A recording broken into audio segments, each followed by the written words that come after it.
ఏపీలో గతేడాది సార్వత్రిక ఎన్నికల్లో ఘన విజయంతో కూటమి అధికారంలోకి వచ్చింది. భారీ ఆధిక్యం సాధించి ప్రభుత్వం ఏర్పాటు చేసిన కూటమి పార్టీలు ప్రస్తుతం రాష్ట్రంలో పటిష్టంగా కనిపిస్తున్నాయి.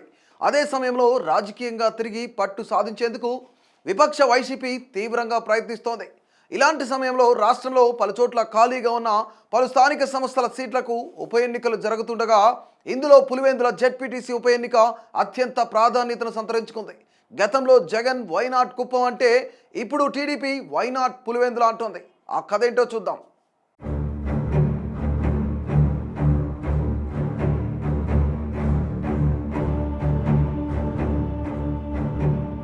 ఒకే ఒక ఉప ఎన్నిక ఏపీ పాలిటిక్స్లో హీట్ పెంచుతోంది.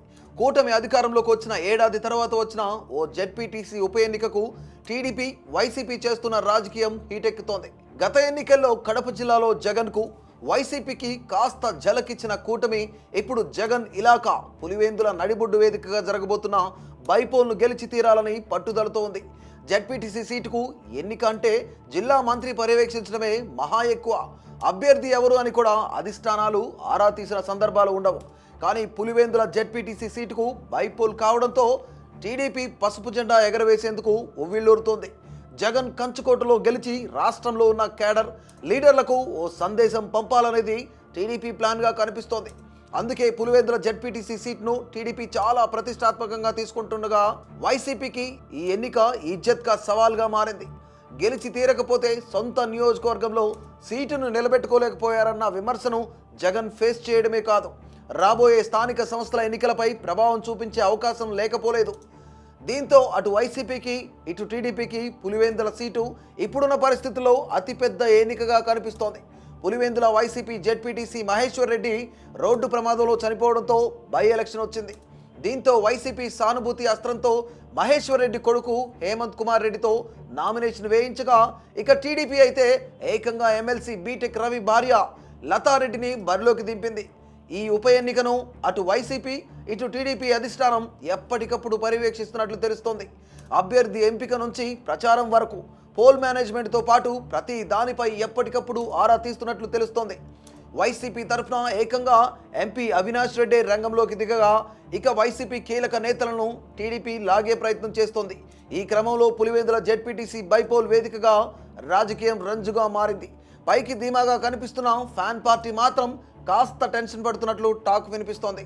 అసలే టీడీపీ అధికారంలో ఉంది, ఈ సీటును ప్రతిష్టాత్మకంగా తీసుకుంటోంది, బలమైన అభ్యర్థిని బరిలోకి దింపింది, పైగా వైసీపీ నేతలకు గాలం వేస్తోంది. ఈ క్రమంలో ఏదైనా తేడా కొడితే పరువు పోతుందని ఆందోళన చెందుతుందట ఫ్యాన్ పార్టీ. గతంలో ఎమ్మెల్సీ ఎన్నికల్లో మాజీ మంత్రి వివేకానందను ఓడించిన బీటెక్ రవి ఇప్పుడు తన భార్య లతారెడ్డిని బరిలోకి దింపారు. ఎమ్మెల్సీ ఎన్నికల్లో తన విజయంలో కీలక పాత్ర పోషించిన ఎమ్మెల్యే ఆదినారాయణ రెడ్డితో బీటెక్ రవి పావులు కదుపుతున్నారట. ఎమ్మెల్యే ఆది ఎంట్రీతో జెడ్పీటీసీ ఉప ఎన్నిక గెలుపుపై కాన్ఫిడెన్స్తో ఉన్నారట. అయితే అధికారంలో ఉన్నప్పుడు వైనాట్ కుప్పం అనే రేంజ్లో వైసీపీ నేతలు డైలాగులు పేల్చగా, ఇప్పుడు కూటమి కూడా సేమ్ సీన్ రిపీట్ చేస్తోంది. వైనాట్ పులివెందుల అంటూ రీసౌండ్ చేస్తోంది. ప్రచారాలతో హోరెత్తిస్తున్న టీడీపీ వరుస పెట్టి ఒక్కో వైసీపీ కీలక నేతను సైకిల్ ఎక్కించుకుంటోంది. అయితే టీడీపీ ఎంత ప్రయత్నం చేసినా, ఎంత అధికార దుర్వినియోగం చేసినా పులివెందులలో బాగా అంత ఈజీ కాదంటున్నారు వైసీపీ నేతలు. గతంలో గెలిచిన మెజార్టీ కంటే బంపర్ మెజార్టీతో గెలుస్తామని చెప్తున్న వైసీపీ సానుభూతిపైనే ఆధారపడినట్లు కనిపిస్తోంది. పులివెందుల జెడ్పీటీసీ స్థానంలో 10,600 ఓట్లు ఉండగా గెలుపు ఎవరిని వరిస్తుందనేది ఉత్కంఠ రేపుతోంది. అయితే కాంగ్రెస్తో పాటు పలువురు ఇండిపెండెంట్లు బరిలోకి దిగడంతో ఓట్లు చీలుతాయేమోనని వైసీపీ టెన్షన్ పడుతుందట. మరోవైపు పులివెందులో వైఎస్ వివేక హత్య కేసుని మరోసారి జనంలో పెట్టి రాజకీయంగా వైసీపీని దెబ్బకొట్టాలనేది టీడీపీ వ్యూహరచనగా కనిపిస్తోంది. ఇదిలా ఉంటే టీడీపీకి అధికార బలం ఉంది. రాష్ట్ర స్థాయి నుంచి పార్టీ పెద్దల అండదండలు ఉన్నాయి. లక్కీగా ఛాన్స్ వచ్చింది. జగన్ సొంత ఇలాకాలో పులివెందులలో పసుపు జెండా ఎగరేసి వైసీపీ కూసాలు కదిలించాలన్నది టీడీపీ పెద్దల ప్లాన్గా ఉంది. దాంతో పదునైన వ్యూహాలను అమలు చేస్తున్నారు. వైసీపీ మద్దతుదారులను వెంట ఉండి చిన్న నాయకులకు కూడా తమ వైపును తిప్పుకునే పొలిటికల్ గేమ్ అయితే నడుస్తోందంటున్నారు. అయితే ఈ ఎన్నిక టీడీపీ కంటే వైసీపీకే ప్రతిష్టాత్మకం. ఏమాత్రం తేడా కొట్టినా ఫ్యాన్ పార్టీకి నష్టం తప్పకపోవచ్చన్న టాక్ వినిపిస్తోంది. పులివెందుల జెడ్పీటీసీ ఎన్నికల్లో పోటీతో టీడీపీకి లాభమే తప్ప పోయేదేమీ లేదన్న చర్చ జరుగుతోంది. ఓడిపోతే అది తమ సీటు కాదని చెప్పుకోవచ్చు. గెలిస్తే రాజకీయ సంచలనానికి తెర తీయొచ్చు. ఏకంగా జగన్ సొంత కోటనే బద్దలు కొట్టామని స్టేట్ మొత్తం రీసౌండ్ వచ్చేలా ప్రచారం చేసుకునే వీలుంటుంది. వైసీపీకి అయితే గెలుపు అనివార్యం. ఓడితే మాత్రం అది వైసీపీ అధినాయకత్వానికి ఇబ్బందిగా మారే ఛాన్స్ లేకపోలేదంటున్నారు. ఈ నెల 12న జరిగే పులివెందుల జడ్పీటీసీ ఉప ఎన్నికల్లో గెలిపేవారిది అనేది వేచి చూడాలి.